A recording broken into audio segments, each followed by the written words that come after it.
పెన్షన్ల విషయంలో తొలగిస్తున్నప్పుడు నేను ముందే చెప్పాను. నువ్వు ఇవ్వకపోతే కొత్తది ఇవ్వలేదని బాధపడతారు తప్పించి, ఇచ్చినవి తెస్తే మాత్రం రచ్చ రచ్చన అవుతుంది అన్నట్టు. ఇప్పుడు తాజాగా ఇవాళ రాష్ట్ర వ్యాప్తంగా వివిధ చోట్ల ఆందోళనలు, చివరికి లోకేష్ కూడా అసలు ఏంటో క్రాస్ చెక్ చేయండి అని చెప్పడం దాకా జరిగింది. ఇవాళ బాపట్ల తహసీల్దార్ కార్యాలయం దగ్గర దివ్యాంగులు ఆందోళన చేసినటువంటి విజువల్ ఇప్పుడు మన దగ్గర ఉంది. ప్రభుత్వం భారీగా దివ్యాంగుల పింఛన్లు తొలగించడాన్ని నిరసిస్తూ ఎంఆర్ఓ కార్యాలయం దగ్గర సెల్ టవర్ ఎక్కి బాపట్లకి సంబంధించినటువంటి వైఎస్ఆర్ కాంగ్రెస్ పార్టీ దివ్యాంగుల విభాగం జిల్లా అధ్యక్షుడు చల్లారామయ్య ప్రభుత్వం వెంటనే తొలగించినటువంటి పింఛన్లను ఇవ్వాలి అన్నట్టు. అట్లాగే రాష్ట్ర వ్యాప్తంగా వివిధ ప్రదేశాల్లో వికలాంగులు దివ్యాంగులు అని ఇప్పుడు పేరు పెట్టున్నారు, వాళ్ళందరూ ఆందోళనకు దిగినటువంటి అంశం.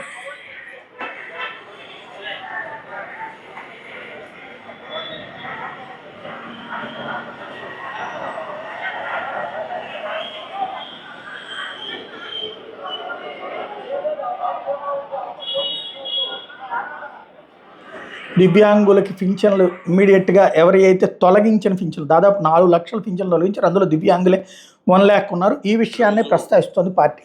రాష్ట్ర వ్యాప్తంగా చంద్రబాబు నాయుడు గారు వికలాంగుల్ని కూడా వదలకుండా సుమారుగా 4.5 లక్షల మందిని పెన్షన్ తీసేయడం జరిగింది.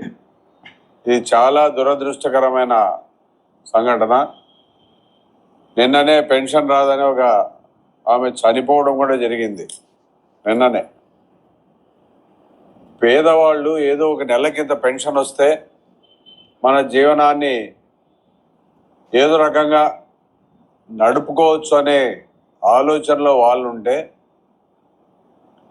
పెద్ద పెద్ద ధనవంతులకేమో లాభాలు చేకూర్చేలా కాంట్రాక్టర్లకి ఎస్టిమేషన్స్ బాగా పెంచి 10 ఇవ్వాల్సినంతో 100, 1000, 2000 ఇచ్చి పేదవాడు నెలకు ఏదో వస్తే మా జీవన కుటుంబాన్ని నడిచేదాన్ని ఈరోజు ఆయన ఈ పెన్షన్లు తీసేయడం చాలా దురదృష్టకరం. ఇవన్నీ ఊరికే ఇచ్చారని చెప్పి మంత్రి గారు చెప్తారు, పార్థసారథి గారు. ఆయన స్టేట్మెంట్ ఇస్తూ ఇవన్నీ అప్పుడు వాళ్ళు వైఎస్ఆర్ గవర్నమెంట్లో అసలు అర్హుల కానోళ్ళు కూడా తీసుకున్నారని చెప్పి. నిజంగా అర్హులు కానోళ్ళు అయితే వేరు, కానీ నిన్ననే గుంటకల్లో చూడడం జరిగింది. ఒక వికలాంగుడు కొడుకు అసలు మన ప్రపంచంలోనే లేడు. వాళ్ళు ఇలాంటి చేయిలు కాళ్ళు లేని వాళ్ళవి, పూర్తి మంచం మీద కూడా పడిన వాళ్ళవి, అలాగే వివిధ రకాలుగా పని చేసుకునే శక్తి లేని వారిని, కుంటి వాళ్లను, వీళ్ళను కూడా తీసేసి అన్ని అనర్హులు వీళ్ళకి ఎలా ఇచ్చారు ఎన్నిసార్లు అని చెప్పి ప్రశ్నిస్తున్నారంటే వీళ్ళలో మానవత్వం అనేది ఒకటి ఉందని ఆలోచన చేసుకోవాల్సిన అవసరం. ఇక్కడ సమస్య ఏంటంటే నిజంగా మానవత్వంతో ఆలోచించాల్సి. 40% అంటే బాగా అసలు నడవలేనోడికే మేము పెన్షన్ ఇస్తాం, అస్సలు కదలలేనోడికే పెన్షన్ ఇస్తామంటే 15%, 20% ఉన్నోడికి కూడా ఉద్యోగాలు ఇవ్వరు. ఒకవేళ అట్లాంటి పని చెయ్యలేరు కూడా, వాళ్ళకి సంబంధించి సమస్య ఉంటుంది. అది ప్రాక్టికల్గా ఆలోచించాలి. లోకేష్ గారు అన్నాక అంటే ఇక్కడ ఇదివరకు ఏంటంటే వాలంటీర్లు ఏమో కొంత ఉన్న మానవత్వంతో ఇచ్చేశారు.